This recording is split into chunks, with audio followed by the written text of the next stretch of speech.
Good morning everyone, welcome to my new mini blog. আজকে সকালবেলা খেয়েছিলাম পরোটা, তার সাথে আলুর দম।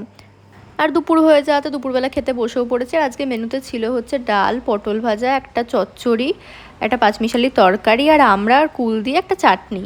আর তারপরে তো চলে গেছিলাম পড়াতে। অন্যদিন আমি বিকাল বিকাল করেই পড়াতে যাই, কিন্তু আজকে একটু সন্ধ্যে সন্ধ্যে নাগাদ গেছিলাম, কারণ আজকে এত অত্যাধিক গরম ছিল যে আমার পড়াতে যেতেই ইচ্ছা করছিল না।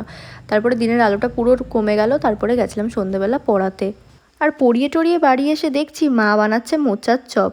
তো আমিও বসে পড়লাম চপ খাওয়ার জন্য। তো মা একদম ছোট্ট ছোট্ট করে চপ বানিয়েছিল, তো 3খানাই নিয়েছি, বেশি খাইনি। একদম ছোট্ট ছোট্ট সাইজের ছিল বলে 3খানা খেয়েছি, নাহলে তো আমি একটার বেশি চপ খেতেই পারি না।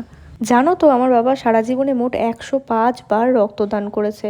তো একটা ক্লাব থেকে আমার বাবাকে এইগুলো দিয়ে সম্মানিত করা হয়েছে, আর তার সাথে এই সুন্দর ফুলের তোড়াটাও ছিল। আর এগুলোর সাথে একটা ফ্যানও গিফট পেয়েছিল। আর এমনি তো 105 বার রক্তদান করাটা অনেকটাই বড় ব্যাপার। আর ওখান থেকে এই খাবারটাও দিয়েছিল, তো অনেকটাই খাবার ছিল। আমি আর ভাই ভাগ করে রাত্রেবেলা এটাই খেয়েছিলাম। তো আজকের ভিডিওটা এইটুকুই, দেখা হবে পরের ভিডিওতে। সবাইকে বাই।